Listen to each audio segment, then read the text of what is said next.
Time. Wala kayong mga opera? Wala naman. Pero nagme-maintenance ako. Nang? High blood. Okay. Hindi. High blood. Alam nyo bang hindi naman kailangan ng maintenance ng high blood? Hindi ko maalam. Walking. Kailangan lang walking. Bali 6 years na akong nagme-maintenance. Sisirain kasi nung ano niya. Medicine. Kulang sa exercise pati kasi family driver. Yun. Hindi, pagka family driver, kasi ako family driver din ako. Pagka yung patay na yung oras, kumbaga nahatid na natin sila. Ayan, walking. Magbaon lang kayo ng damit. Naku, purusin. So, medyo, parang may nagsisimula na. Nagsisimula, sige, idodouble ako. Oh? Yan. Kala ko mawawala. Mabot ng parang 3 months. Akala nyo lang mawawala. Oo. Pero hindi, mataas din yung cholesterol nyo, sir. Ayan, no? May mga palatandaan eh, no? Sa mata. Base sa doktor. Ayan, no? Kay Doc Willie, sinabi niya yan eh. Pag meron tayong parang mga puti-puti sa mata, under may, under our dito. Eyes. Ayan. Indikasyon niya na mataas na rin ng cholesterol nyo.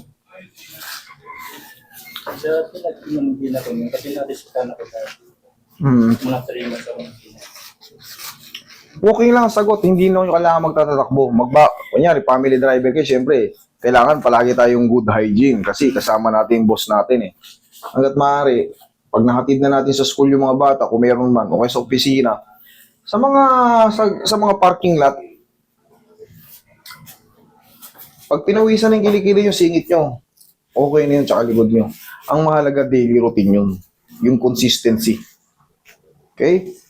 Mahirap kasi. Sira na rin pala yung Ano ako inborn niya. inborn? Oo. Okay. Pati yan sa bako niya. Okay. Straight lang. Buti, ano kayo ngayon? Naka-day off kayo ngayon.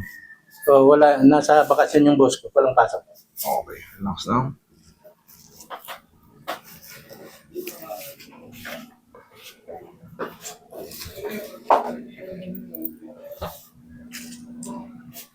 Wala pala dito sir Pablo, ano? Wala kaming, sir, Sabado yun. Kahapon. Hindi. May booking ba kayo kahapon? Wala. Oh, wala. Huwag kayong pumunta rito pag wala kayong book. Kasi, sayang yung punta nyo. Wala ako rito. Kasi nakausap ko si father mo dyan.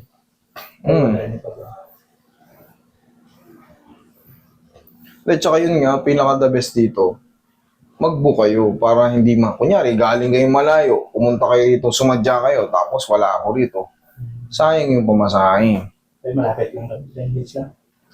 Greenfields? Greenfields, ano ba? Ah, okay. Eh, yung iba, nakikita nyo naman kung saan galing. Pangasinan, Bicol, Batangas, Cavite. Malalayo sila. Yun ang gawin yung routine, sir. Tapos, ang palagi yung memoryendahin, cucumber. Yan, ang pinaka-the best para ma-neutralize yung cholesterol natin. Ay, yung high blood natin. May kakambal kasing stroke yan eh. Cholesterol tsaka yung high blood pressure. Combination yan. Yan na yung sangkap ng yan yung sangkap ng stroke. Tapos, siyempre, pag uminit ang ulo mo, tapos mainit ang panahon, kaya kasabi lang, heat stroke. Siyempre, irritable ka pag mainit, tapos ma-high blood ka. Tapos, sa taas ng cholesterol, yun ang tutulong para magbara. Yung mga sa tinatawag natin, brain nerves. Tinalambot ko lang muna. Pa.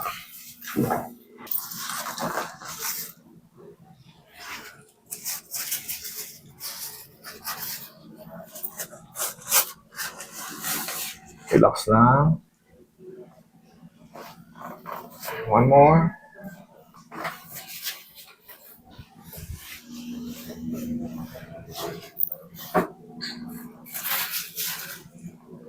Relax lang.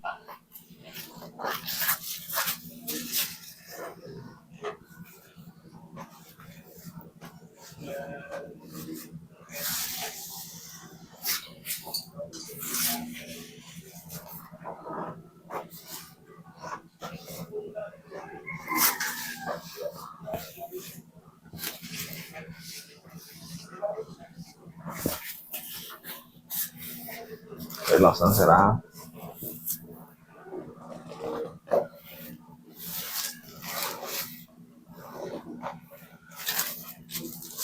Ayan, diyan ka lang muna.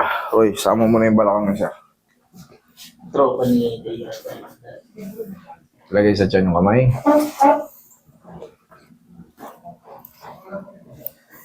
Relax na. Inhale.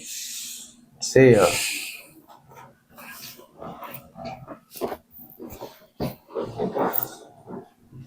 Yan. Diyan ka lang muna in a few seconds. Tapos, bakbaka na. Eto na. Sige, upo. Diyan ka lang muna. Sir, hindi naman kayo acidic.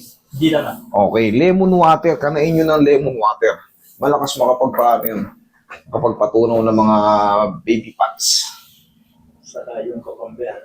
Yan, cucumber. Kung meron kayong nakabili, kung meron kayong mabiling haning original, saw nyo ron. Oh. Yan ang malaging merienda nyo. Huwag kayo magme-merienda ng mga pares-pares, mga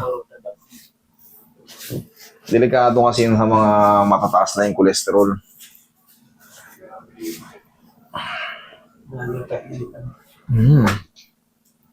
May kakambal na ano yan eh.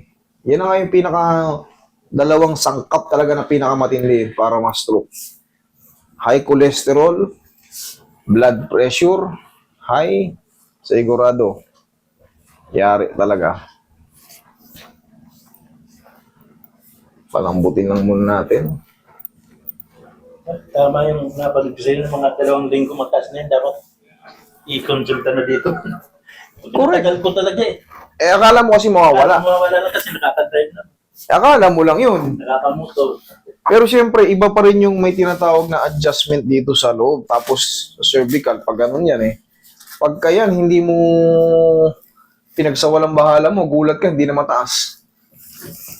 Okay, relax lang.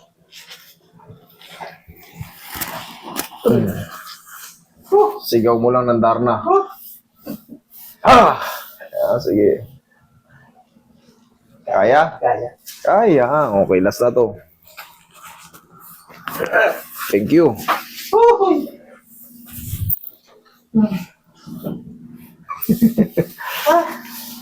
Hindi ko maalala yung ano. Napanood yung babaeng naglulupas eh. Hindi kita mo, napapanood nyo naman, binibilinan ko kayo. Kaya kung madalas kayo binibiro, magbaon kayo ng 10 kilo lakas sa loob kasi sometimes unbearable. Talagang may sakit. Kahit gaano kalaki katawan nyo, pag tinamaan kayo ng ganito, magugulat kayo. Isang pindot ko lang, aray-aray kayo. Okay pang dating talaga. Kaya naman. Kaya. Roy. Wala na to, hindi na to masakit. Tapos na eh. Ang susunod naman, hindi pa to perfect maangat, pero yung mga tabig-tabig, tsaka yung sakit-sakit, mas bearable nyo na yan. Ano? Kaya. Kaya. Kabila. Nako, mukhang maganda na. Ang mangyayari niya, sir, habang lumilipas yung mga araw, yung mga swelling dyan sa loob, na kinreate niya, unti-unti na maghihilom yun. Unti-unti na rin itong tataas. Tapos, siyempre, kahit pa paano, mag-stretching tayo. Kaya? Oh, kaya. Yan. Yan, okay. Kaya pa? Oo. Yan. Ay, dumarating okay. 1, 2, 3. Okay, at least, agad na kagad. Yan lang naman kailangan. 1, 2, 3. Para yung mga tight muscle, hindi mabigla. Stretching ng... Basta matatansyan nyo naman eh. Kaya pa. Kaya pa. Oh, may pain na. Hold. 1, 2, 3. Oh, balik. Ganun ang tamang pag-stretching kasi meron po tayong tinatawag na mga partial tear, full thickness tear. Nakaka-apekto yun sa mga laman-laman nyo. Tapos, siyempre, pag naka-apekto na yun, liliit yan eh. Liliit. Maghihilom na. Hindi naghihilom. Liliit yung mga muscle nyo, hindi magde-develop. Yung itong kanan, malaki. Ganun yun pag napunitan ng mga tendon. Lalo sa deltoid. Ito yung deltoid muscle eh. Siyempre, pangit ang tignan. Kaya pala meron iba yung lumilit yung kabila. Kanina ayaw ko. Oo. O yan, o, kahit pa paano, dikit na sa tenga. O, ayos na. Sundan mo. Meron pa yung pain, that is normal, pero sundan mo lang ng ganun. Kaysa naman kanina, o, ngayon, o. Okay? Thank you, Lord. Okay? O, sing. Thank you.